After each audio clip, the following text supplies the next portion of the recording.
Hello students, कैसे हैं आप लोग। आज हम फिजिक्स में वेक्टर्स स्टार्ट कर रहे हैं। तो आइए देखते हैं वेक्टर्स में क्या क्या है टॉपिक्स। सबसे पहले हम लोग अंडरस्टैंड करते हैं फिजिकल क्वांटिटीज क्या है। जो सब यूनिट्स एंड डायमेंशन में भी हमने इसकी डेफिनेशन लिखी थी, what are physical quantities.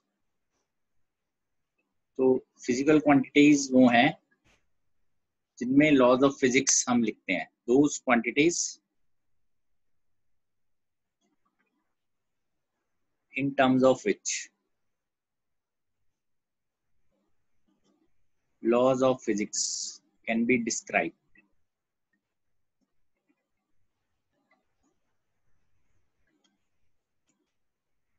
They are called as physical quantities. अभी फिजिकल क्वांटिटीज जो हैं वो कितने टाइप की होती हैं देखते हैं। फिजिकल क्वांटिटीज जो है उनके तीन टाइप हैं। वैसे हमने दो ही पढ़े हैं अभी तक, तीसरा हम आज आपको बताएंगे। टाइप ऑफ फिजिकल क्वांटिटीज बस सिर्फ नॉलेज के लिए है, उसको ज़्यादा हम एक्सप्लेन नहीं कर सकते अभी। So one is scalar, other is vectors, third one is tensor. ठीक है, बस थोड़ा सा पढ़ के इसको छोड़ देंगे। सबसे पहले हम स्केलर के बारे में देख लेते हैं। सबको पता ही है वैसे, those quantities which have magnitude only and no direction. Those physical quantities which have magnitude only.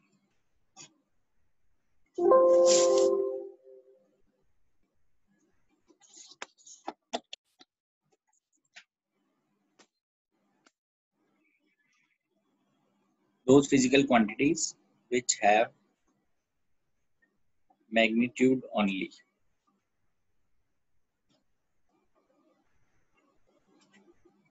and no direction are called as vector quantities. Sorry, are called as scalar quantities.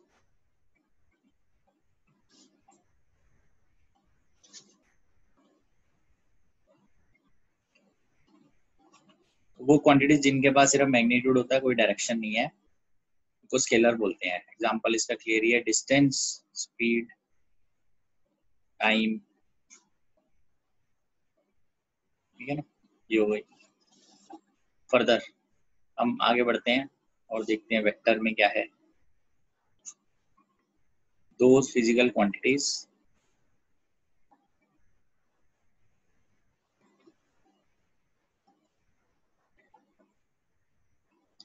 which have magnitude as well as direction.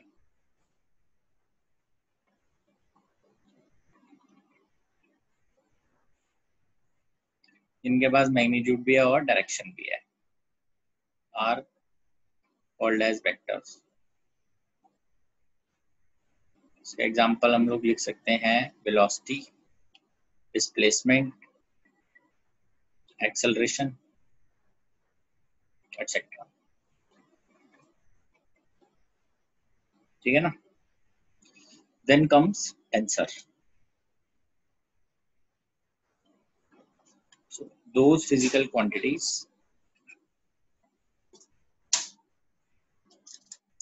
which can be expressed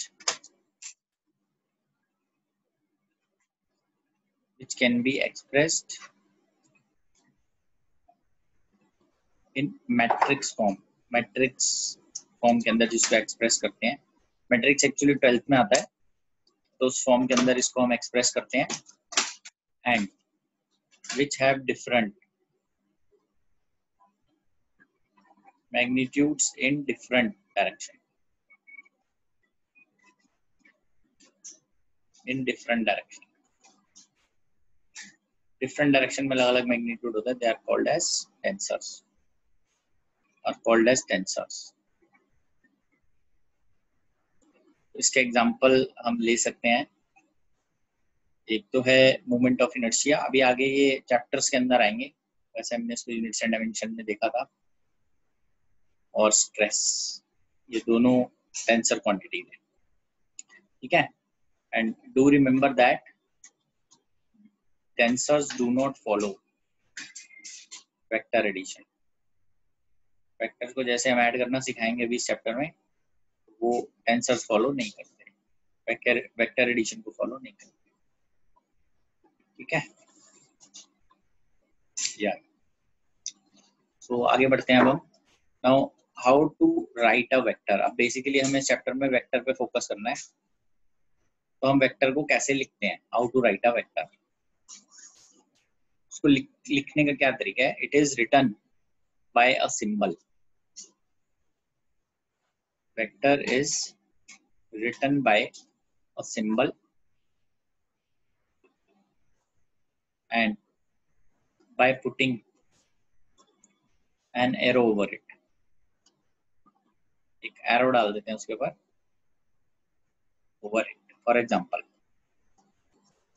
जैसे अगर हम ये लिखते हैं ए vector, इस तरह से लिखते हैं, इसको प्रोनाउंस कैसे करते हैं, it is pronounced as, it is pronounced as a vector. मतलब सिंबल का नाम आएगा यहाँ पे पहले, अगर बी होता तो बी वेक्टर, है ना। जैसे मतलब ये एग्जांपल एक और लिख लेते हैं इसका,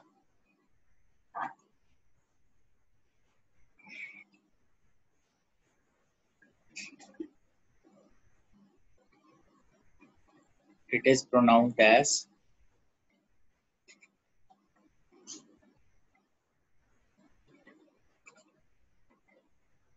B vector,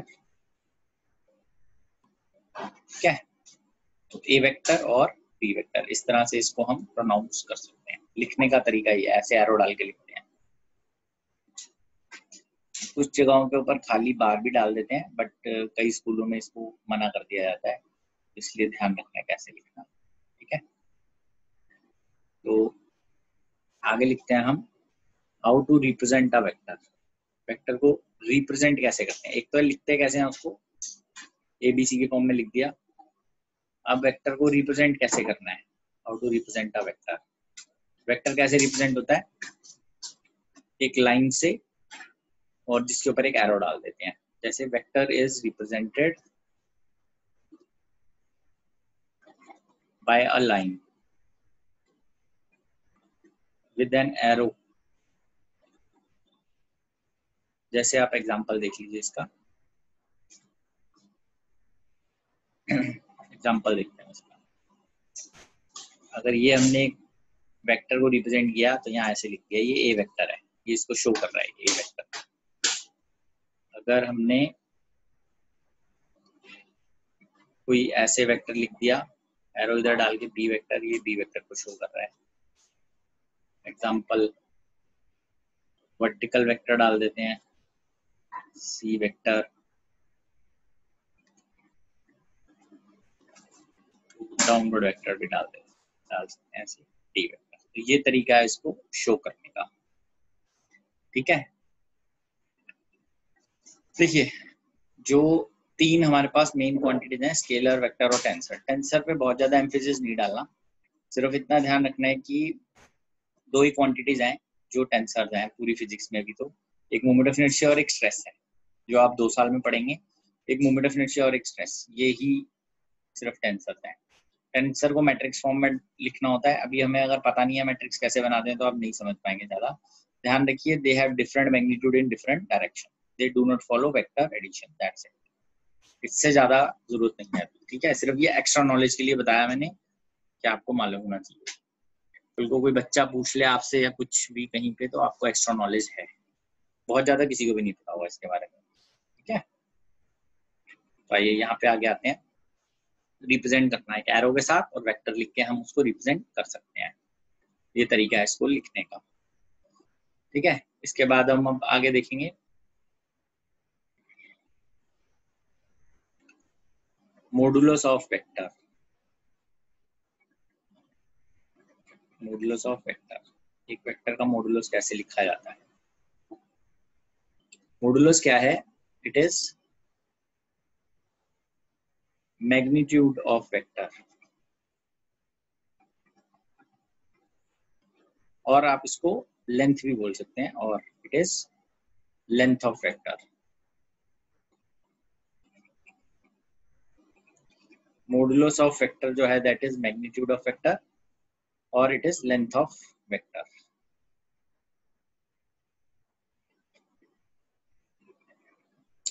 it is written by putting vertical arrows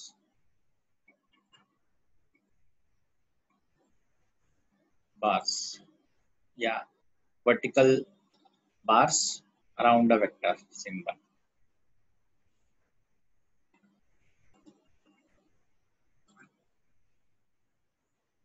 इस तरह से इसको हम लिखते हैं। For example, modulus of a vector is equal to magnitude of a vector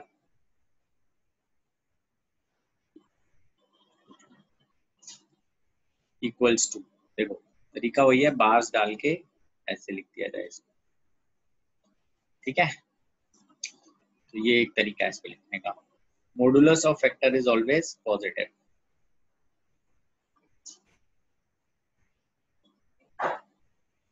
it is always positive. तो मॉडुलस का मतलब हो गया मैग्नीट्यूड। मैग्नीट्यूड हमेशा पॉजिटिव ही होता है। मैग्नीट्यूड किसका? वेक्टर का, या लेंथ ऑफ द वेक्टर। लिखने का तरीका क्या होता है? कभी मैग्नीट्यूड ऑफ ए वेक्टर हम बात करें, दोनों तरफ वर्टिकल बार्स डालिए, बीच में वेक्टर लिखिए, इसका मतलब मॉडुलस होता है। जैसे एग्जांपल आप ऐसे लिखते हैं किसी भी वेक्टर को, ए वेक्टर, यहाँ पे अगर आप वेक्टर के ऊपर कुछ लिख देते हैं उसकी वैल्यू 2, तो इसका मतलब इसकी लेंथ 2 है। इसका मतलब जो मैग्नीट्यूड है ए वेक्टर का, इट इज 2, ये मतलब है उसका। आप इस तरफ कोई वेक्टर बना रहे हैं, अगर बी वेक्टर आप लिख रहे हैं 3, तो मैग्नीट्यूड ऑफ बी वेक्टर क्या है? 3। आप ऐसे अगर लिख रहे हैं कोई सी वेक्टर, इट इज 4, तो मैग्नीट्यूड ऑफ सी वेक्टर क्या है? 4 है। तो बेसिकली जो वेक्टर्स हैं उनको लिखने का एक तरीका है, और इसी तरह से उनका मैग्नीट्यूड को भी लिखने का एक तरीका है। रिप्रेजेंटेशन इंपॉर्टेंस रखती है इन सब में, आप कैसे रिप्रेजेंट करते हैं, वेक्टर्स को कैसे लिखते हैं और उसके मैग्नीट्यूड्स को कैसे लिखते हैं। अगर ऐसे लिखते हैं d vector, magnitude of d vector equal to 5, यार, ठीक है। इस तरीके से आप इसको लिख सकते हैं। Now, what is the concept of negative vector? Negative vector का क्या कॉन्सेप्ट है? नेगेटिव वेक्टर के लिए हम लिखते हैं, if a vector is multiplied with a negative sign, मतलब -1 से, देन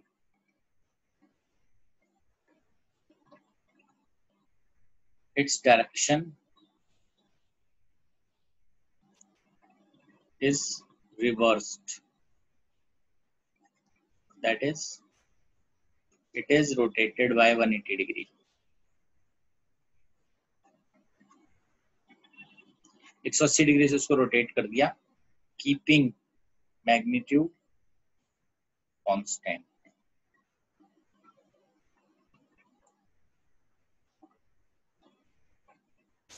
अभी क्या है, नेगेटिव वेक्टर का कॉन्सेप्ट क्या है? अगर एक वेक्टर है उसको आप नेगेटिव साइन से मल्टीप्लाई कर देते हैं, तो वो वेक्टर जो है 180 डिग्री से रोटेट हो जाता है, कीपिंग मैग्नीट्यूड कांस्टेंट। जैसे इसका तो ये है, on multiplying it with -1, it with -1, vector हो गया रिवर्स्ड -a वेक्टर, ठीक है। तो ये आ गया -a vector is equal to 2, ठीक है। -a वेक्टर का मॉड हो गया 2। रिमेंबर, माइनस मल्टीप्लाई करने से वेक्टर रिवर्स हो जाएगा, डायरेक्शन राइट में थी तो लेफ्ट में आ गई। अगर ऊपर होती तो -1 मल्टीप्लाई करने से नीचे आ जाती।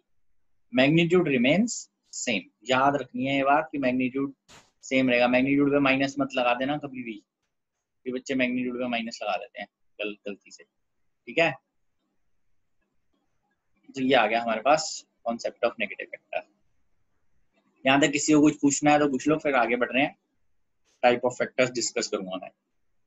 इफ देयर एनीथिंग पूछने का मन हो रहा है किसी का तो आप पूछ सकते हैं।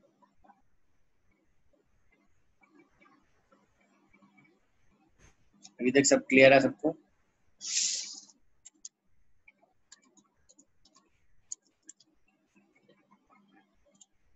यहाँ तक क्लियर है? अभी बताइए।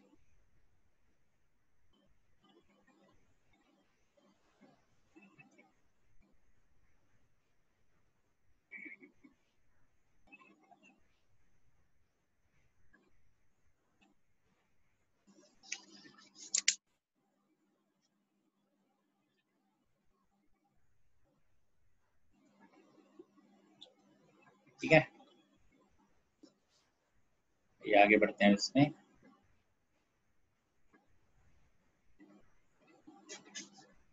Type of vectors. ये अब हम टाइप्स पे जाते हैं। What are the type of vectors? सबसे पहले कोइनिशियल वेक्टर्स। वैसे तो वर्ड से ही पता चल रहा है coinitial vectors, those vectors which have same starting point. इसको कंकरेंट वेक्टर्स भी बोलते हैं। Current vectors,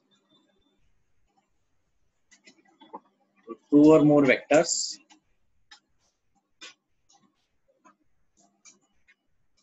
are said to be coinitial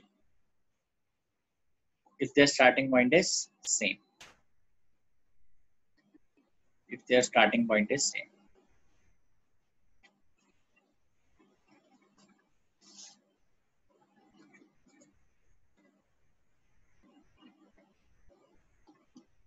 जैसे हमारे पास कुछ वेक्टर्स अगर उनका स्टार्टिंग पॉइंट हम सेम कर दें,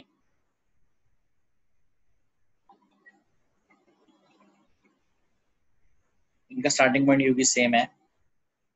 Here A vector, B vector, C vector are co-initial vectors. Initial मतलब स्टार्टिंग पॉइंट उनका सेम होना चाहिए बस, बाकी डायरेक्शन कोई भी हो सकती है, main starting point should be same. Collinear vectors,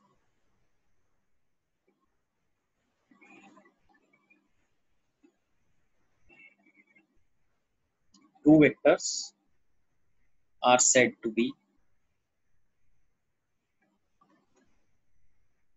collinear if they are either parallel or anti-parallel.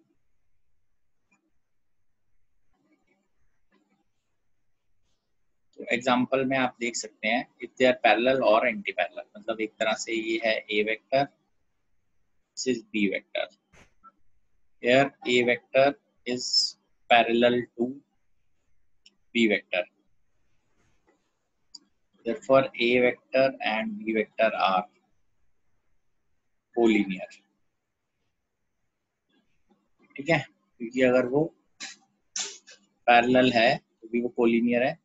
Example यहाँ पे अगर हम एक वेक्टर इधर ले लेते हैं, ए वेक्टर कोई सीओडी ले लीजिए, इधर पहले ले लेते हैं ना सी वेक्टर, और इधर को ले लेते हैं हम डी वेक्टर।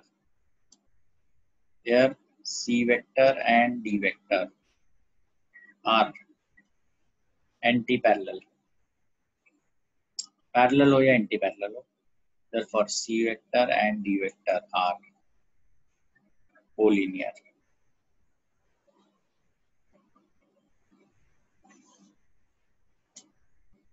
क्लियर है? अगर सेम डायरेक्शन में होंगे तो पैरेलल, ऑपोजिट डायरेक्शन में होंगे तो एंटी पैरेलल, बट दोनों ही केसेस में हम उनको कोलिनियर तो बोलते हैं। ठीक है ना, ध्यान रखिएगा।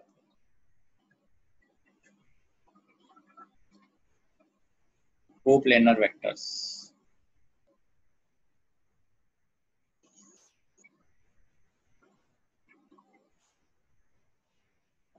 यहाँ हम लिखते हैं 3 vectors are said to be coplanar if they lie in same plane। मतलब अगर वो एक ही प्लेन में लाई करेंगे तभी वो कोप्लेनर है, नहीं तो कोप्लेनर नहीं है। Remember 2 vectors are always coplanar. 2 vector जो हैं, 2 वेक्टर हमेशा कोप्लेन में होते हैं। 2 vectors are always coplanar, they are always coplanar. ठीक है। अब इसके अंदर जैसे हमारे पास x एक्सिस है, y एक्सिस और z एक्सिस है, 3 है, x axis, y axis and z axis. These are non-coplanar vectors because they are not lying in same plane. These are non-coplanar. Whereas क्योंकि एक ही प्लेन में नहीं आते, whereas पेयर वाइज, अगर pairwise ले लें कोई भी दो pairwise, they are coplanar. अगर मैं दो के पेयर ले लेता हूँ, जैसे एक्स वाई ले लिया तो वो एक प्लेन में होंगे, वाई जेड ले लिया तो वो एक प्लेन में होंगे, एक्स जेड लेंगे तो भी वो एक प्लेन में आ जाएंगे। ठीक है ना। और ऐसे ही x, y and z are a set of orthogonal axes। Orthogonal क्या होते हैं? ऑर्थोगोनल का मतलब होता है which are at 90 degree each other। ठीक है ना। ऑर्थोगोनल होते हैं x एक्सिस, y एक्सिस और z एक्सिस। तो x, y, z जो है they are a set of orthogonal axis. x axis, y axis, z axis जो है वो ऑर्थोगोनल एक्सिस में काउंट होता है। तो अभी हम एक कॉन्सेप्ट देखते हैं इसके अंदर। तो क्या आप लोग मुझे बता सकते हैं कि अगर हमने एक एग्जांपल लेते हैं, एक्स वाई जेड एक्सिस सबको नॉलेज है। If X axis is taken upwards,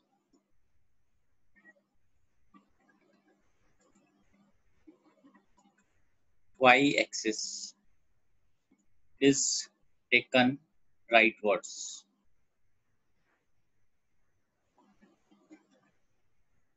where is Z axis? देखते कौन जवाब देता है इसका। दिस इज या मतलब ये x है और ये y है। अब मुझे आपको बताना है z एक्सिस कहाँ पर है। चैट के थ्रू बताइए कहाँ है, बताइए किधर बनता है, बताइए, मैं वेट करूँगा, आप बताइए।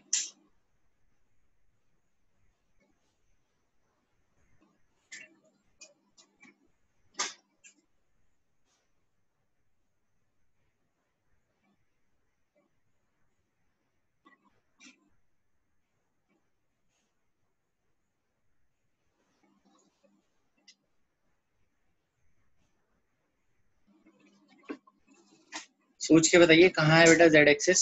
कौन जवाब दे पाएगा, देखें। हाँ जी, आउटसाइड द प्लेन। ओके, और बताइए बेटा, और लोग बताओ,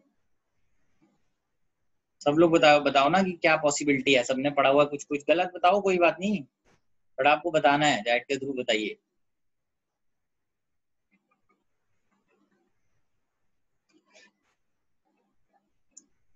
बताओ बताओ, शाबाश। और कोई?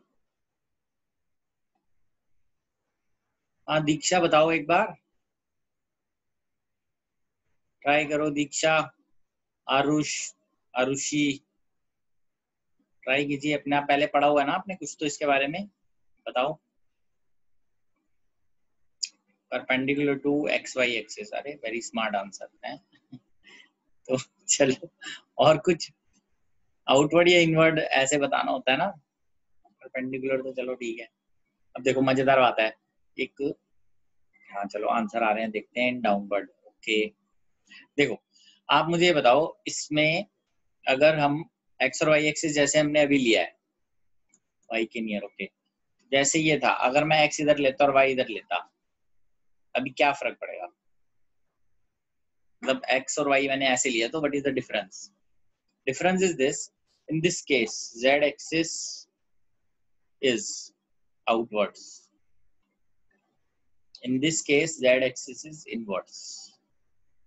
ठीक है, अब हमें इसको अंडरस्टैंड करना है, ये कॉन्सेप्ट क्या है. ठीक है, तो इस कॉन्सेप्ट के लिए हम ये ध्यान रखते हैं, फाइंडिंग मिसिंग एक्सेस. हम मिसिंग एक्सिस को कैसे फाइंड करते हैं? जब हम दो एक्सिस फिक्स कर देते हैं, उनकी डायरेक्शन फिक्स कर देते हैं, तीसरा ऑटोमेटिकली फिक्स हो जाता है. उसको आप अपनी मर्जी से कहीं पे भी नहीं ले सकते, वो फिक्स हो जाता है. फाइंडिंग मिसिंग एक्सिस, तो इसके लिए हम क्या करते हैं? To find missing axis, right hand rule लगाते हैं. Curl your right hand fingers, right hand की फिंगर्स को कर्ल करना है. Fingers from x to y axis, positive x से positive y axis through acute angle to get z axis. तो ये तो खाली हमने z के लिए किया. अब मैं यहाँ पे एक लिखता हूँ कॉन्सेप्ट कि अगर आप x से y की तरफ कर्ल करेंगे यू विल गेट z, अगर आप y से z की तरफ कर्ल करोगे यू विल गेट x. ये हमें पता नहीं ना कौन से दो दे रखे होंगे y एक्सिस,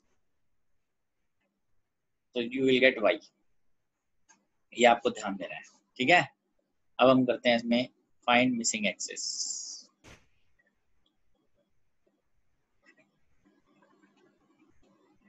मिसिंग एक्सिस को फाइंड करते हैं. जैसे फर्स्ट क्वेश्चन में इधर आपको दिया जा रहा है x, इधर दिया जा रहा है y. ऑफ कोर्स बताना है आपको मिसिंग वाला कहाँ है. ठीक है ना. सेकंड, आपको इधर दिया जा रहा है z, इधर दिया जा रहा है y.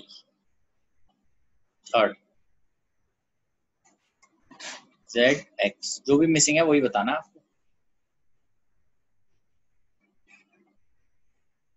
x z,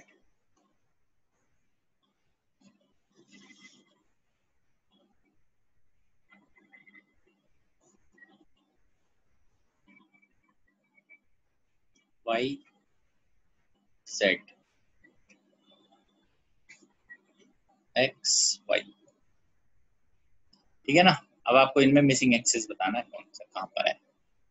first case से एक मैं बता रहा हूँ, फिर आप बताएंगे उसके बाद. ठीक है जी. तो देखिए, अब x से y हमें टर्न करना है. सब लोग ध्यान दीजिए एक बार बेटा, सब प्लीज इधर ध्यान दो सब, इस तरफ. अब राइट हैंड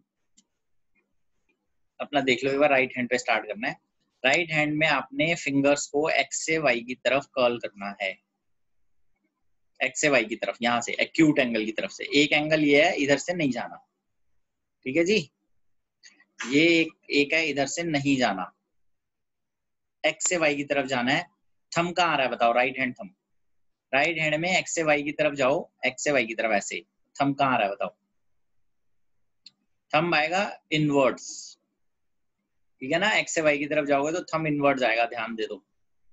यहां से नहीं जाना, x से y ऐसे नहीं जाना, ऐसे जाना है. तो z एक्सिस इज इनवर्ड्स. ठीक है ना. z एक्सिस में इनवर्ड्स आ जाएगा. अब इसमें देखिए y से z की तरफ जाना है, ऐसे ऐसे जाएंगे एक्यूट की तरफ. इसमें बताइए x कहाँ आ रहा है? इसमें हमें z से x की तरफ जाना है. इसमें भी हमें z से x की तरफ जाना है. हाँ जी. डाउनवर्ड नहीं लिखते कभी भी.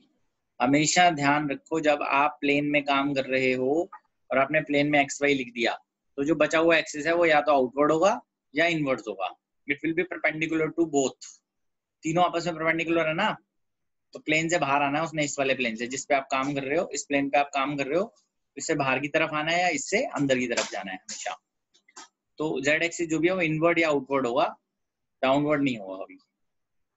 इनवर्ड आउटवर्ड में हमेशा आंसर आएगा. तो एक्स से वाई की तरफ अगर आप फिंगर्स को कर्ल करते हैं फर्स्ट में, तो Z axis will be inward, thumb अंदर की तरफ आ रहा है. इस केस में अगर आप वाई से जेड की तरफ करते हैं तो फिंगर्स को वाई की तरफ रख के जेड की तरफ फोल्ड कीजिए तो देखिए थंब कहाँ पे है, थंब कहाँ आ रहा है। इस केस में एक्स एक्सिस इज कहाँ आ रहा है थंब बताइए। तो इस केस में अगर सेकंड केस में थंब जो है वो इनवर्ड्स आ रहा है, ध्यान से देखो भाई, गलत मत करो। इनवर्ड्स एक्स पे रखो, एक्स पे करो फिंगर्स को सीधा। हमारी fingers x y axis sorry इस पे रखो, वाई पे हॉरिजॉन्टल रखोगे ना लेफ्ट साइड की तरफ, तो वहां से कर्ल करोगे ऊपर ऐसे, तो थंब पता चलेगा कहाँ आ रहा है, इनवर्ड्स। चेक करो, डिफिकल्ट है समझाना भी ऐसे बिना इसके, अपना मैं खुद करके बताता ना ये। हाँ, how do we know in which direction we have to curl our fingers. तो एक काम करो, मुझे ये एक्स ऐसे है जेड ऐसे है, तो या एक्स से वाई की तरफ आप, ये ज्यादा है ना एंगल, क्यूट पे जाना है, क्यूट मतलब ये 90 से कम वाले, इस पे 90 या उससे कम, तो एक्स से वाई इस तरफ आना है, तो एक्स से वाई इस तरफ आओ, देखो थंब कहाँ पे है, कर्लिंग देखो ना खुद करके। अब यहाँ है एक्स और जेड, जेड से एक्स की तरफ आना है, वाई एक्सिस कहाँ होगा। जिनको नहीं आया समझ में वो फिर पूछो मेरे लिए मुश्किल होगा ना बताना, कैसे बताऊं। देखो जो भी डायरेक्शन में कर रहे हो, आप अपनी फिंगर्स को उस तरफ पॉइंट करो पहले तो। सब लोग ध्यान दो, इधर कॉन्सेंट्रेट करो थर्ड पे, हम थर्ड को देखते हैं सबसे पहले, ठीक है। थर्ड पे देखते हैं, आइए थर्ड वाले पे आपने जाना है जेड से एक्स, तो जेड इस तरफ लेफ्ट साइड की तरफ फिंगर्स को पॉइंट कर दो। अब थंब कहीं पे भी रख लो, अभी कोई बात नहीं, अंदर रख लो या बाहर की तरफ कर लो, कर लिया आपने। अब जिन बच्चों ने थंब को बाहर की तरफ किया है वो फिंगर्स को नीचे की तरफ मोड़ सकते हैं, जेड से एक्स की तरफ, जैसा हमने बताया, तो पता चल रहा है वाई एक्सिस कहाँ है, बाहर की तरफ।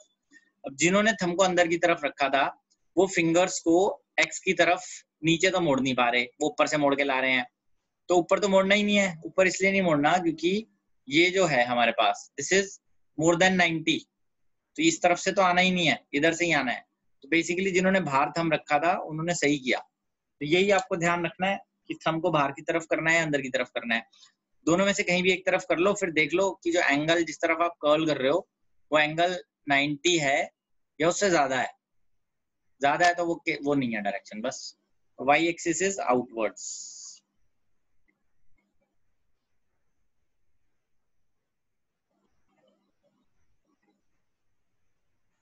But how do we know that we have to curl it, ये लिखा हुआ तो पहले ही बताया मैंने कि आपको कॉल करना है आंसर निकालने के लिए। तो फोर्थ में z से x, z की तरफ फिंगर्स को रखो, कुछ बच्चे रखेंगे z की तरफ जब फिंगर्स, तो कुछ का थंब अंदर की तरफ आ रहा होगा, कुछ का थंब बाहर की तरफ आ रहा होगा। जिनका थंब अंदर की तरफ आ रहा है उनको z से x कॉल करने में आसानी है, और जिनका थंब बाहर की तरफ आ रहा है वो z से x उल्टा लेके आ रहे हैं, वो पॉसिबल नहीं है। तो y axis is inwards, z से x, चेक कीजिए,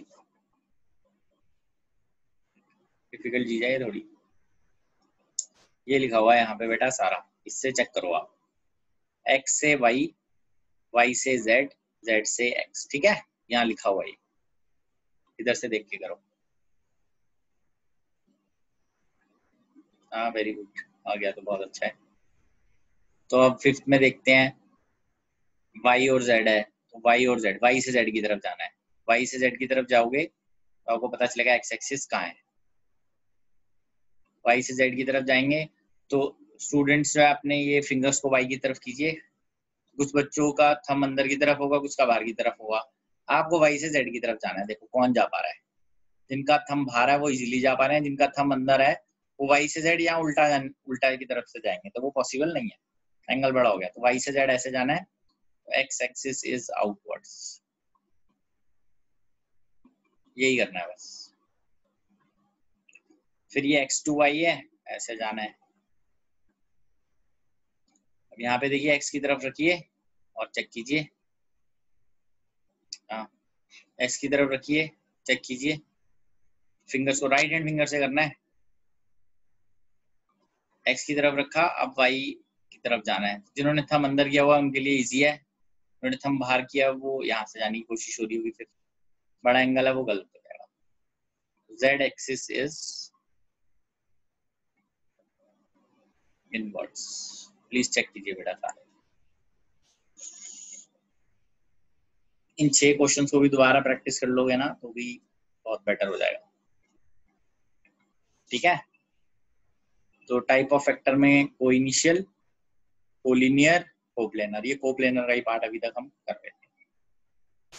अब हम बात करते हैं इसमें नल वेक्टर की। What is null vector? Null vector को ऐसे भी लिखते हैं। नल वेक्टर के लिए देख लेते हैं। The vector is said to be null vector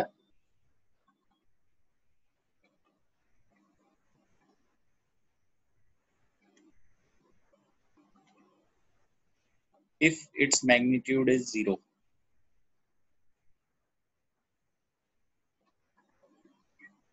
and it has arbitrary direction। इसका क्या मतलब होता है आर्बिट्री का? आर्बिट्री का मतलब होता है एनी डायरेक्शन, कोई भी डायरेक्शन। ठीक है, कोई भी डायरेक्शन, कुछ भी डायरेक्शन हम उसकी ले सकते हैं। नल वेक्टर को लिखने का क्या तरीका है? Null vector is written as ऐसे zero vector. For example, if a vector is null vector then a vector is written as 0 bar। ये तरीका होता है इसको लिखने का। ठीक है, अगर आप इस पे मॉडुलस ले लेते हैं, modulus of a vector is equal to modulus of this, null vector का मॉडुलस क्या हो जाता है? 0। मॉडुलस ऐसे लिख सकते हो आप, मैग्नीट्यूड जो है नल वेक्टर का वो कैसे आ जाएगा? इक्वल टू 0 बार। 0 बार का मॉड लेंगे तो वो 0 आप ऐसे लिख सकते हैं। ए वेक्टर अगर नल वेक्टर है तो उसका मैग्नीट्यूड 0 होना चाहिए। ठीक है, ये तरीका है इसका। नल वेक्टर ध्यान रखिए, लिखने का तरीका क्या होता है? नल वेक्टर को लिखते हैं ऐसे 0 बार। एक वेक्टर जो है it is said to be null vector if its magnitude is 0 and it has arbitrary direction, कुछ भी डायरेक्शन। नल वेक्टर को लिखने का तरीका है 0 बार। अगर ए वेक्टर एक नल वेक्टर है तो ए बार इज 0 बार, मैग्नीट्यूड लेते हैं दोनों तरफ तो ए वेक्टर का मैग्नीट्यूड 0 आएगा। ठीक है बेटा, आगे बढ़ते हैं इसमें।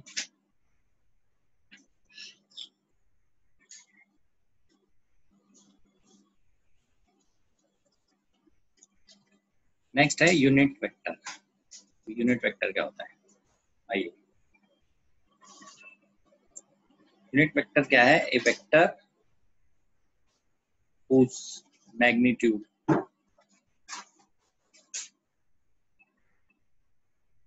is unity, unity का मतलब है 1, is called as unit vector।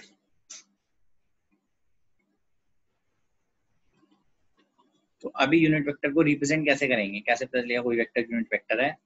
एक यूनिट वेक्टर जो है it is represented as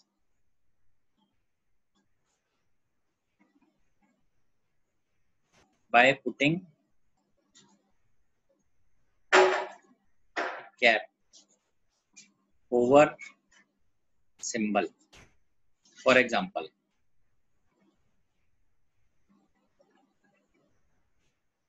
that is a cap। आप देखेंगे this represents a unit vector, ये एक यूनिट वेक्टर रिप्रेजेंट कर रहा है a cap। आप खाली एक वेक्टर को भी बोल सकते हैं यूनिट वेक्टर, फिर हमें उसको खुद से लिखना पड़ेगा कि एक वेक्टर, जैसे ए वेक्टर हमने पहले लिखा था, अगर वो यूनिट वेक्टर है तो उसका मैग्नीट्यूड 1 है। हाँ, ये सिंबल ही रिप्रेजेंट कर देता है कि ये यूनिट वेक्टर है। इससे पता चल गया कि ये एक यूनिट वेक्टर है। मतलब कहीं पे ये लिखा हुआ आ जाए तो इसका मैग्नीट्यूड क्या है? 1, ये मुझे पता है। ठीक है, how to find a unit vector, कैसे हम उसको फाइंड करते हैं? यूनिट वेक्टर को निकालने का क्या तरीका है? कैसे उसको करेंगे, एक वेक्टर आपको दिया है तो आपको यूनिट वेक्टर फाइंड करना है, तो उसके लिए हम क्या करते हैं, find a unit vector, divide vector by its magnitude, find a unit vector, divide vector by it's modulus, modulus कह लो या मैग्नीट्यूड कह लो, है ना, वेक्टर को उसके मैग्नीट्यूड से डिवाइड कर दिया जाए, वो एक यूनिट वेक्टर बन जाता है। जैसे अब देखिए क्या कर रहे हैं हम, ये एक वेक्टर है ए वेक्टर, ठीक है, अगर मैं इसको डिवाइड कर देता हूँ, इसका मैग्नीट्यूड है ए, अगर मैं इसको इसके मैग्नीट्यूड से डिवाइड कर देता हूँ तो ये बन जाएगा हमारे पास एक यूनिट वेक्टर, ये this is A cap, therefore a cap को लिखने का तरीका हो गया A vector divided by its magnitude, ये आ गया मेरे पास, ठीक है। तो इनकी जो डायरेक्शन है that remain same, direction of unit vector is same as direction of vector, is same as direction of vector, जो वेक्टर की डायरेक्शन है वही उसके यूनिट वेक्टर की डायरेक्शन होगी।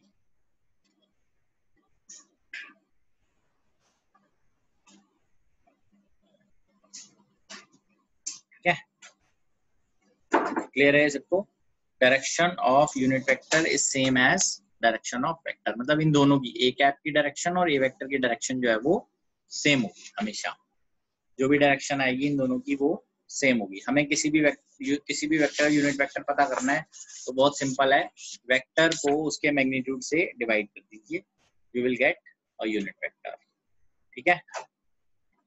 तो एक बार हम यहाँ लिख लेते हैं, यूनिट वेक्टर जो है इन direction of positive x axis कैसे लिखते हैं, नेगेटिव एक्स एक्सिस में कैसे लिखते हैं, पॉजिटिव वाई एक्सिस में कैसे लिखते हैं, मैं लिख रहा हूँ अभी ये, नेगेटिव वाई एक्सिस में कैसे लिखते हैं, पॉजिटिव जेड एक्सिस में कैसे लिखते हैं, नेगेटिव जेड एक्सिस में कैसे लिखते हैं। तो this is plus I cap minus I cap plus J cap minus J cap plus K cap minus K cap, ठीक है, ये हो गया। Also mod I cap mod minus I cap J cap minus J cap A cap minus K cap, this is equal to 1,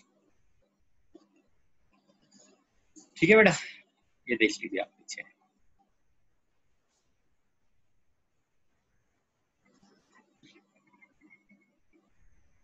देख लीजिए,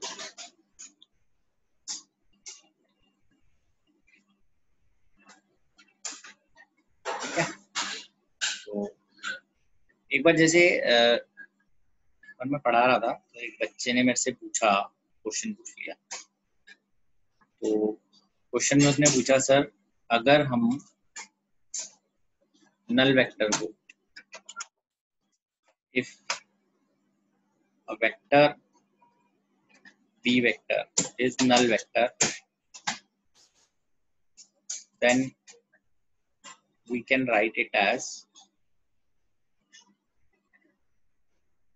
ठीक है, हम उसको ऐसे लिख सकते हैं, B vector is equal to null vector, तो can we write a vector having magnitude 5 as vector, can we write a vector c vector having magnitude 5 as c vector is equal to 5 vector। तो मेरे को पहली बार ऐसा question encounter हुआ, यार ये क्या चीज पूछ ली, ऐसा तो कहीं पढ़ा ही नहीं हमने आज तक, तो बेसिकली ऐसा पॉसिबल नहीं है, तो इसका आंसर है कि नॉट पॉसिबल, ये पॉसिबल नहीं है। उसमें कभी क्यों नहीं है पॉसिबल, जब आप जीरो को लिख सकते हो ऐसे 5 को भी ऐसे लिख दो। तो अब मैंने कहा भाई ऐसा इसलिए पॉसिबल नहीं है बिकॉज ये वेक्टर अलजेब्रा इसको डिफाइन नहीं करता ना। वेक्टर अलजेब्रा जो है, vector algebra does not define it, उसको डिफाइन नहीं कर रहा अभी, ऐसे नहीं डिफाइन करता वो। अब ये क्या मतलब हुआ वेक्टर अलजेब्रा क्या है? तो बेसिकली हम जो अलजेब्रा पढ़ते हैं वो थोड़ा सा अलग है, वेक्टर का अलजेब्रा अलग होता है। वेक्टर के अंदर हम लोग वेक्टर को रिप्रेजेंट करने के लिए आई जे के कैप को यूज करते हैं, जो हमने यहाँ पढ़ा है। तो हम आगे देखेंगे अभी किस तरह से हम लोग उसको रिप्रेजेंट करते हैं। एक वेक्टर जिसका मैग्नीट्यूड 5 है उसकी डायरेक्शन कैसे लिखनी होती है, क्या करना होता है, तो इसलिए ये पॉसिबल नहीं है। ये ऐसा कुछ नहीं होता, कभी भी कहीं नहीं लिख सकते हम। हर एक अलजेब्रा की मैथ्स की अपनी डेफिनेशन है, कैसे आपको करना है। जैसे आप बोर्ड में रूल फॉलो करते हैं, सबसे पहले ब्रैकेट करते हैं, ओपन, फिर डिवाइड, फिर मल्टीप्लाई, ऐसे ही। तो ऐसे ही वेक्टर अलजेब्रा का भी एक रूल है जो आपको फॉलो करना है, उसी के थ्रू आपके आंसर बन सकते हैं। हर चीज पॉसिबल नहीं है, ठीक है। तो हम एक बार आगे बढ़ते हैं इसके अंदर। जैसे अब देखिए, अब हम क्वेश्चन इस टाइप का एक लेके आ रहे हैं, right vectors in terms of I cap J cap, ठीक है। तो ये है क्वेश्चन, मतलब आपको एक ऐसा वेक्टर दिया हुआ है ए वेक्टर, उसका मैग्नीट्यूड है 2। ऑफ कोर्स हम ये कह रहे हैं इस क्वेश्चन के लिए, ये एक्स एक्सिस ले लीजिए और ये वाई एक्सिस ले लीजिए, ये फिक्स है। तो आपको लिखना है इसके हिसाब से। ये क्वेश्चन दिया हुआ है, ये है बी वेक्टर और इधर हम ले लेते हैं इसको 3। ये क्वेश्चन है, लिखना कैसे है इसको।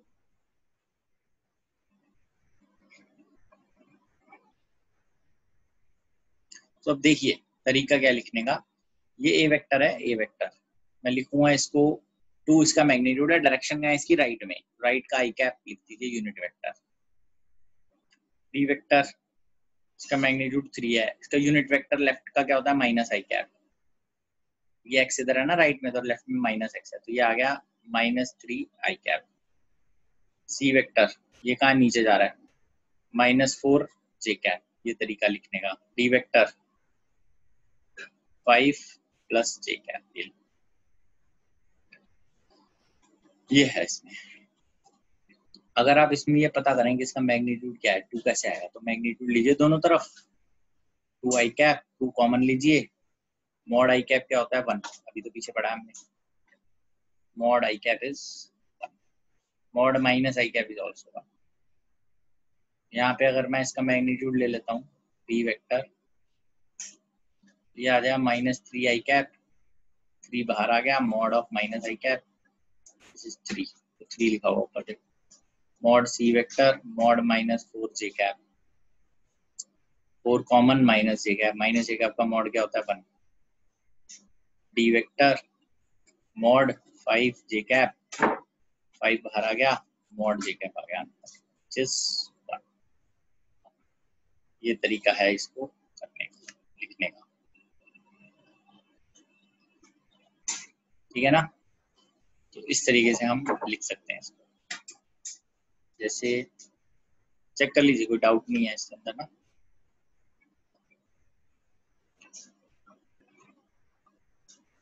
राइट वेक्टर्स, ये आपको खुद से ट्राई करना है। Right vectors in terms of I cap J cap, A cap, जो भी आ रहा है जहाँ पे फॉर्म में कर लीजिए। आपको ये गिवन है कि ये y है और नीचे z है, अब x खुद से पता होना चाहिए कहाँ है। सबसे पहला क्वेश्चन है ये, इसमें मैं ऐसे लिख रहा हूँ, ए वेक्टर इधर है, 3 है, ये सबका आंसर लिखना है।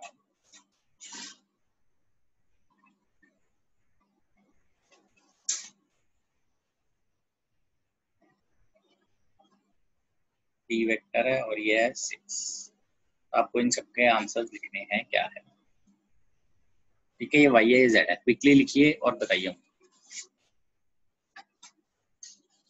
चेक कीजिए और बताइए कि क्या आंसर इनका बनता है। पूरा सॉल्व करके सारे सबके आंसर आपको लिखने हैं।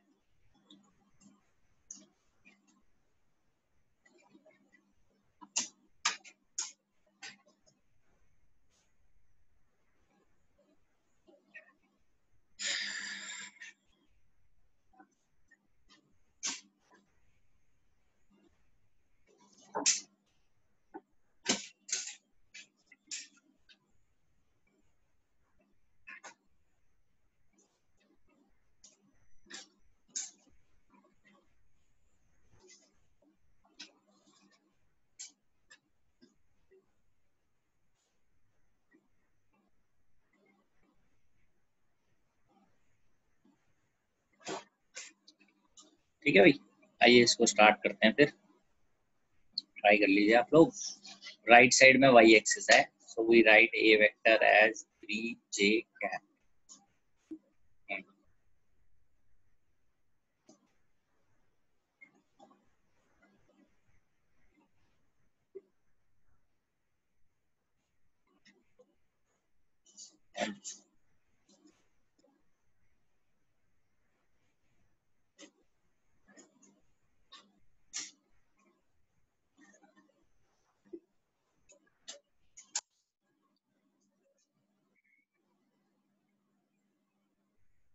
a वेक्टर हो गया 3j cap, b vector y के ऑपोजिट है -4j cap, c vector is upward है -3k कैप, बिकॉज डाउनवर्ड होता तो +k कैप होता, अपवर्ड है तो -k cap. So d vector is 6k cap.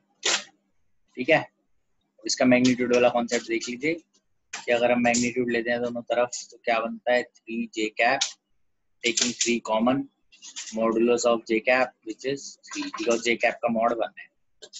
Modulus ये करना नहीं है, मैं सिर्फ ऐसे ही एक्सप्लेन कर रहा हूँ उसको। अगर मॉडुलस बोला जाए तो मॉडुलस आपको पता होना चाहिए, हर एक का मॉडुलस ऊपर गिवन है, 3, 4, 3, 6, ये गिवन है 4। Modulus of c is modulus -3 की, क्या मतलब सारे स्टेप लिखने की जरूरत नहीं है, अब आप खाली ऐसे भी लिख सकते हो। ये आ गया हमारे पास, दिस इज द वे। ठीक है, ये तरीका है लिखने। ठीक है, नाउ आगे बढ़ेंगे। अब इसमें वेक्टर्स जो हैं they can be added, vectors can be added, vectors can be subtracted, vectors can be multiplied. तीनों चीजें पॉसिबल है वेक्टर्स के साथ। इंपॉर्टेंट बात, vectors cannot be divided. Vectors कभी डिवाइड नहीं कर सकते आप आपस में, ठीक है ना, ध्यान रखनी है बात। Vectors cannot be divided मतलब हम वेक्टर को डिनोमिनेटर में नहीं रख सकते, that is we cannot place vector in denominator. हम डिनोमिनेटर में वेक्टर को नहीं रख सकते कभी। अलजेब्रा में ये रूल अलाउड ही नहीं है, अलजेब्रा अलाउ ही नहीं करता इसको कि आप कोई भी वेक्टर डिनोमिनेटर में रखिए। आप मॉडुलस रख सकते हैं डिनोमिनेटर में, मैग्नीट्यूड जो है मॉडुलस है, जो मैग्नीट्यूड है किसी भी वेक्टर का 2, 3, 4 ये सब रख सकते हो, बट आप वेक्टर नहीं रख सकते डिनोमिनेटर में कभी भी, ध्यान रखिए। ठीक है, तो आगे बढ़ते हैं इसमें। इससे पहले कुछ पूछना है किसी को? Is it clear to everyone now?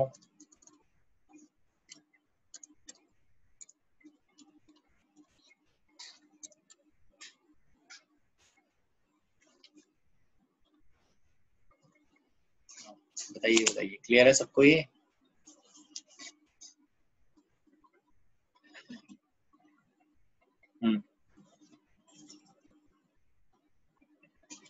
तो आगे बढ़ते हैं। ठीक है, तो अभी कभी भी आपको बोला जाए रिजल्टेंट ऑफ वेक्टर, उसका मतलब है एडिशन। बोल रहा है रिजल्टेंट निकालो, तो resultant always means addition of vectors. ठीक है ना, हालांकि जब कभी भी हम दो वेक्टर्स को ऐड करें या सब्ट्रैक्ट करें तो हम यही बोलते हैं रिजल्टेंट फाइंड करो। बट अगर कभी ये खाली बोल दिया जाए, फाइंड, दो वेक्टर दे दिए कि रिजल्टेंट बताओ इनका, मतलब ऐड ही करना है और कुछ नहीं करना। ठीक है, आइए अब आगे इसको नेक्स्ट क्वेश्चन के फॉर्मेट में जाते हैं। अगर हमें ए वेक्टर दिया हुआ है 2i कैप, ठीक है, अगर हमें ए वेक्टर 2i कैप दिया हुआ है एंड बी वेक्टर दिया हुआ है 3i कैप, तो अभी मुझे ये फाइंड करना है। Find number 1 a plus b and mod a, mod है a प्लस बी, मॉडुलस। ठीक है, second a minus b and mod, इसका मॉड मतलब ये मैं एक चीज पूछ रहा हूँ और ये फिर उसका मॉडुलस पूछ रहा हूँ इस तरह से, minus A plus b and minus A plus b. Fourth, minus A minus b and modulus minus A minus b. ठीक है जी, तो मैं आपको ये अभी करके बता रहा हूँ फर्स्ट पार्ट, फिर आपको करना है। फर्स्ट में ये ए और बी दे रखा है तो ये सम है, तो मैं रिजल्टेंट जो भी होता है उसको ऐसे लिखते हैं, R1 vector is equal to A vector plus B vector, a plus b 2i plus 3i, तो R1 वेक्टर ऐड होके क्या बनेगा 5i कैप। ठीक है, टेकिंग मॉडुलस 5i कैप, क्या आ गया 5। R1 वेक्टर के मॉडुलस का मतलब है R1 वेक्टर की जगह पे इसको डाल देंगे a vector plus b vector mod 5। तो ये हमने फर्स्ट कर लिया पहले, अब आप सेकंड की तरफ आइए, ट्राई कीजिए इसको सेकंड थर्ड को।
हाँ जी,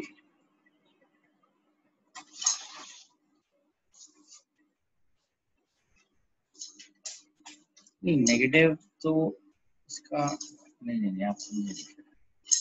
सेकंड देखिए क्या करना है, मैं इसको ऐसे लूंगा R2 vector is equal to A vector minus B vector. ठीक है, तो मैं अब ऐसे लिखूंगा R2 vector is equal to A vector क्या था 2i cap minus 3i cap. 2 minus 3 कितना होगा माइनस i कैप, बिल्कुल सही है। Taking mod, taking modulus, taking modulus I will get R2 mod is equal to a vector minus b vector is equal to mod minus I cap। इसका answer तो आ जाता है। ठीक है, R3 vector minus a plus b, ये आ गया यहाँ से।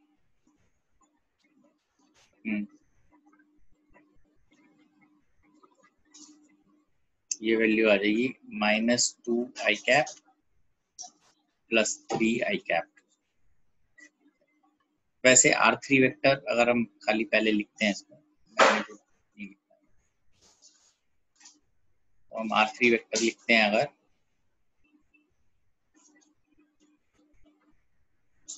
R3 वेक्टर जो है वो लिखा जा रहा है माइनस ए प्लस बी, तो हो जाएगा -2i cap plus 3i cap. R3 vector की वैल्यू आ जाएगी i cap. So now taking modulus we get this minus a plus b equal to mod i cap equals to 1, ये 1 के बराबर आ गया।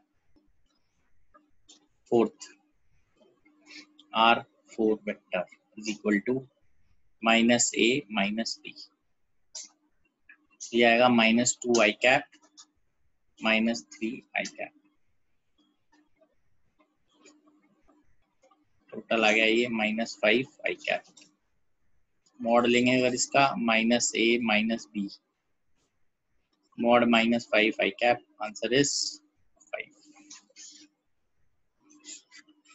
यार बस ठीक है, आप सब लोग देख लीजिए एक बार, सबको क्लियर होना चाहिए कैसे इसको हमें करना है। ठीक है, हाँ जी।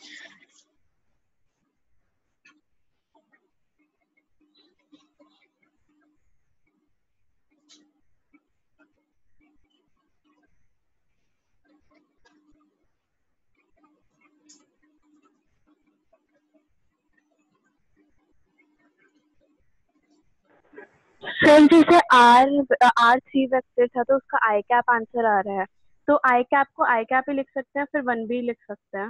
1 नहीं लिख सकते कभी भी। How can you equate a vector with a scalar, how is it possible? आप ऐसे कभी नहीं लिख सकते। देखो ये एक वेक्टर है, ये वेक्टर, आप उसको 1 लिख दिया आपने, ठीक है ना, ऐसे ये गलत है, ओके सर। कभी भी नहीं लिख सकते। I cap is a vector, vector को आप इक्वल्स टू 1 थोड़ी ऐसे कोई कभी कहाँ लिखा है 1, वहां का पीछे लिखा ही नहीं मैंने, मॉडुलस है इसका 1, ठीक है ना। ठीक है, तो आगे बढ़ते हैं इसमें। तो ये हमने किया था 1 डायमेंशन के अंदर, ये भी आई था, ये भी आई था। अब मैं क्वेश्चन को थोड़ा सा चेंज और कर रहा हूँ 2 डायमेंशन के अंदर, इन 2 डायमेंशन।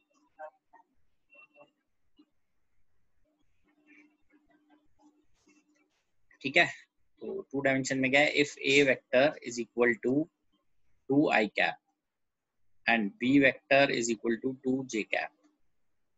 तो अब आपको फाइंड करना है ये number 1, A vector plus B vector and magnitude, A vector plus B vector का मैग्नीट्यूड।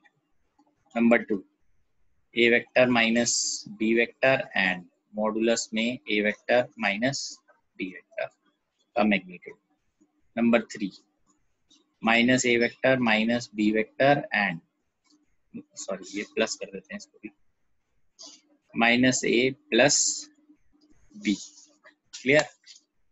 और fourth part minus A vector minus B vector and mod में माइनस ए माइनस बी, ये आपको करना है।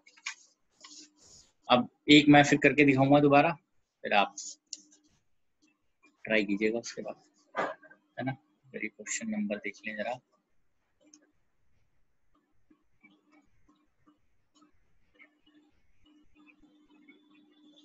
हमने सिर्फ अभी इसमें रिप्रेजेंटेशन देखी थी और क्वेश्चन यहाँ से स्टार्ट किए थे। फर्स्ट क्वेश्चन ये था, फिर सेकंड था ये थर्ड था, फिर फोर्थ टाइप है। हाँ जी, आइए अब इसको समझते हैं। सबसे पहले फर्स्ट क्वेश्चन में आपने लिखा R vector equal to A plus B. अब क्योंकि ये 2 डायमेंशन में है, ए वेक्टर है आई कैप और बी वेक्टर है जे कैप में, तो दोनों ना डायरेक्टली ऐड करके मैं 4 नहीं लिख सकता, क्योंकि अगर मैं 4 लिख दूंगा तो आई कैप और जे कैप की जगह यहाँ क्या लिखूंगा, आई लिखूं या जे लिखूं, दोनों में से कुछ भी नहीं लिख सकते। अब इसको समझना है, इसलिए इसके लिए हम क्या करते हैं, देखिए ये एक्स और वाई ऐसे बनाएंगे, यहाँ पे एक्स और वाई। अब मैं इसको ऐसे लिखूंगा, 2 आई कैप है, 2 को मैंने यहाँ तक लिखा आई कैप जब एक्स की डायरेक्शन में, फिर जहां ये खत्म होगा वहां से ये 2 जे कैप स्टार्ट करता हूँ मैं ऐसे ऊपर की तरफ, जे कैप वाई एक्सिस की तरफ। तो ये हो गया 2 I cap plus 2 J cap, इन दोनों का रिजल्टेंट निकलेगा तीसरे से जो यहाँ से स्टार्ट होगा और इसको क्लोज कर रहा होगा ये वाला, इसको ऐसे भी लिख देते हैं। तो आप देखेंगे ये 2 तो ये पाइथागोरस थ्योरम से मैं निकालूंगा, इसकी वैल्यू होगी 2√2। तो अगर मैंने इसका लिखने का तरीका तो यही है, बस आर वेक्टर को लिख के यहाँ छोड़ देंगे, इससे ज्यादा आगे सॉल्व नहीं होगा। अब मैग्नीट्यूड जब हम लेंगे तो वो ये है, आई कैप के साथ वाला जो भी है उसका स्क्वायर, पाइथागोरस थ्योरम लगेगी ना, जे कैप के साथ है उसका स्क्वायर, 4 + 4 √8 विच इज 2√2। साथ साथ ये एंगल भी पता कर सकते हो आप, tan theta, this is 2/2, cancel हो गया 1, एंगल आ गया हमारा 45 degree above positive x axis. अगर ये दोनों पॉजिटिव हैं, आई वाला और जे वाला, तो this lies in first quadrant. Simple, लिखने के बाद ही पता चल जाएगा, 2 I cap plus 2 J cap lies in first quadrant, तो 45 डिग्री अबव एक्स एक्सिस। तो इसका रिजल्टेंट जो है आप चाहो तो नेक्स्ट पे लिख लेते हैं कि R1 vector lies in first quadrant, making angle 45 degree above positive x axis, ऐसे हम लिख सकते हैं, ठीक है। फिर हम सेकंड की बात करते हैं, तरीका सेम ही है, लिखने का तरीका आपको ध्यान रखना है। R2 vector is equal to A vector minus B vector, this is 2i minus 2j। इससे आगे जा ही नहीं सकते, बस यही इतना ही लिख सकते हो आप, इससे आगे नहीं लिख सकते हैं इसको। तो अभी हम ये ले लेते हैं, ये x और ये y। तो अब आपको इसको लिखना है 2i कैप, इधर लिखेंगे 2i cap minus 2j cap, तो नीचे जा रहा है नेगेटिव में। यहाँ -2 मत लिख देना, ये गलत हो जाएगा। यहाँ तो मैग्नीट्यूड लिखते हैं, मैग्नीट्यूड हमेशा पॉजिटिव आता है, दिस इज 2। अब इन दोनों का नेट रिजल्टेंट वो लिखेंगे हम इससे, ये आ गया, ठीक है। इसको ऐसे क्रॉस भी कर देते हैं, ऐसा क्रॉस थ्योरम लगा दो, 2 square plus 2 square 2√2। Therefore we write R2 mod vector is, इसका मैग्नीट्यूड अंडर रूट आई के साथ जो भी है उसका स्क्वायर, जे के साथ जो भी है उसका स्क्वायर, माइनस। अब कई बच्चे इसको -2 लिख के उसका स्क्वायर कर देते हैं, आंसर तो सेम ही आ जाता है। वैसे ध्यान रखना चाहिए हमेशा कि आप मैग्नीट्यूड्स का स्क्वायर कर रहे हो ना, यहाँ तो इसका स्क्वायर प्लस इसका, तो मैं माइनस थोड़ी लिखना है, तो बट टीचर नंबर ही ना काट ले इस चीज के, अगर देख ले तो। हालांकि आंसर तो सेम ही है, -2 का स्क्वायर भी करेंगे तो भी सेम ही आएगा, केयरफुल रहना है बस। ये एंगल चाहिए मुझे अगर tan थीटा, तो ये tan थीटा की वैल्यू कितनी हो जाएगी 2/2, this is 1, theta is 45 degree. तो आप क्या लिखेंगे इसके अंदर, ये R2 वेक्टर है, ये वेक्टर कहाँ लाई करता है, ये R2 वेक्टर किधर लाई कर रहा है, R2 vector lies in fourth quadrant making an angle of 45 degree below x axis से नीचे बना रहा है, ठीक है। चलिए बाकी दोनों ट्राई कीजिए, आप खुद भी ट्राई कीजिए वो दोनों।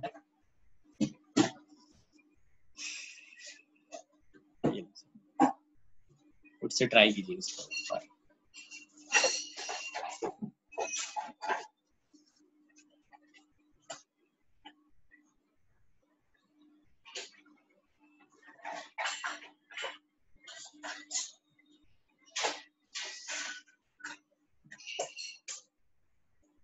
ठीक है, -a + b और -a - b।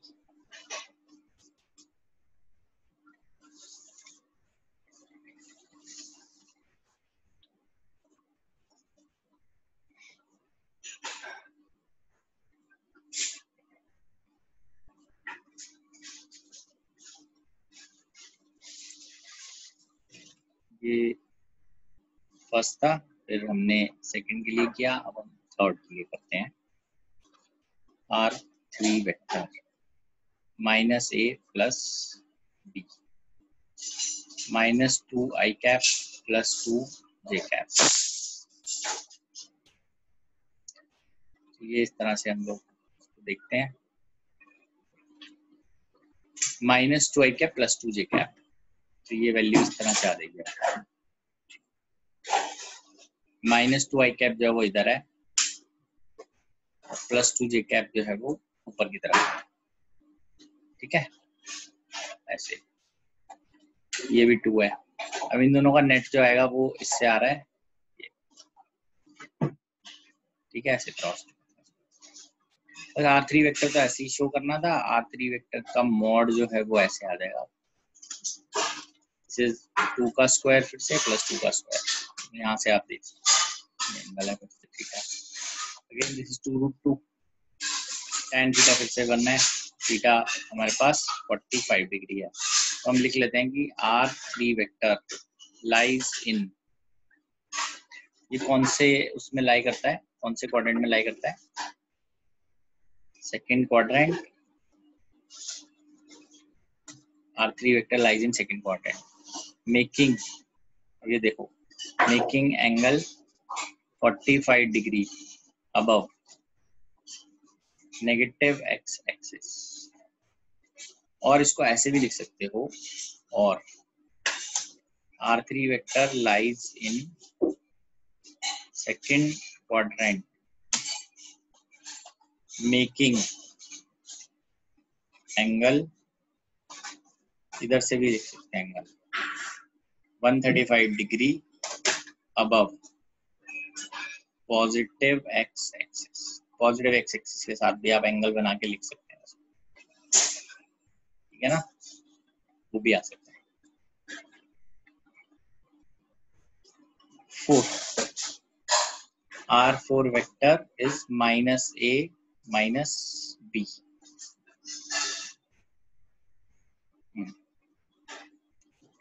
R4 वेक्टर है -a -b, so we are writing R4 vector as -2 i cap -2 j cap। ठीक है, ये तो यहीं पे रुक गया। अब हम इसको इधर देख लेते हैं क्या बनता है। This is x, this is y। तो इसका अगर हम बनाते हैं तो ये आएगा इस तरफ से 2 नेगेटिव में, 2 ही आएगा नीचे, और इन दोनों का नेट आएगा यहाँ से ऐसे, यहाँ का net. This is R4 vector, ठीक है बेटा। तो अभी R4 का मैग्नीट्यूड अगर हम लेंगे तो again it is 2 square plus 2 square. Answer is same 2√2। tan theta तो बना ही रहा है, थीटा 45। तो हम लिखते हैं R4 vector lies in third quadrant, ठीक है, making angle 45 degree below negative x axis, ठीक है। तो सारे हमारे पास केस आ गए first second third fourth quadrant के इन सब के अंदर। फर्स्ट क्वाड्रेंट था ये, उसके बाद ये फोर्थ क्वाड्रेंट का था, ये सेकंड का था, और ये आपको ध्यान रखना बस, ठीक है, ये था। अब एक चीज ध्यान रखिए और, कि जब भी हम आर वेक्टर को ऐसे लिखते हैं, ax i cap plus ay j cap plus az k cap, this ax is known as x component of vector of r vector, component है ये, ठीक है। this is called y component of r vector, this is called z component of r vector। जब मैं magnitude लिखूंगा तो उसकी value ये आएगी, ax का स्क्वायर, ay का स्क्वायर, az का। कई बच्चे माइनस भी लिख देते हैं कुछ को, इसमें तो फर्क नहीं पड़ता उससे, क्योंकि आंसर तो हमारा वैसे ही आएगा, तो ये आ जाता है हमारे पास, ठीक है। तो अगर इसमें खाली AZ अगर दिया ही नहीं हुआ, फॉर एग्जांपल सिर्फ I और J में ही दिया हुआ है, वो 0 हो जाएगा बस। एग्जांपल आप देख लीजिए, 3i plus 4j plus 5k cap, what is the magnitude? 3 square plus 4 square plus 5 square, total add कर लीजिए, 5√2 आया था, ठीक है ना। अगर आर वेक्टर हम ऐसे लिखते हैं 5i cap -2 j cap -3k cap, तो आर वेक्टर के मैग्नीट्यूड पे कोई असर नहीं पड़ता इस चीज से, उसको तो मैग्नीट्यूड उठाने हैं बस। 25 + 4 + 9, ठीक है ना, 38 मॉड, ध्यान रखना। तो अब इसके अंदर ही to find unit vector along R vector, divide vector by its magnitude। तो अगर मान लीजिए ये है ax i cap, ay j cap, az k cap, कैसे मैं निकालूंगा इसका यूनिट वेक्टर? मॉड से डिवाइड करके, ax square, ay square, az square. find unit vector along 3 i cap plus 4 j cap। कैसे करेंगे इसको? ऐसे लिख लो, let R vector be 3 i cap plus 4 j cap। So what is the magnitude of r? This is root 3 का square plus 4 का square. This is 5. Therefore, unit vector r cap is r vector by its magnitude 3i plus 4 j cap upon 5. तो unit vector ये आ गया 3/5। Basically unit vector का जो magnitude है वो 1 आ जाना चाहिए। क्रॉस चेक कर लो, 3/5 का स्क्वायर प्लस 4/5 का स्क्वायर, 9 प्लस 16/5 का स्क्वायर, 25/25। Answer is 1। ये आना चाहिए, ये आएगा तो ठीक, सब सही है। यूनिट वेक्टर ठीक है बेटा। तो ये वेक्टर का हमने एक पोर्शन आज खत्म कर लिया है। तो अब नेक्स्ट क्लास में हम आगे वेक्टर्स पे आगे बढ़ेंगे, ठीक है। तो आज बस मैं इतना ही कवर कर रहा हूँ। Thank you.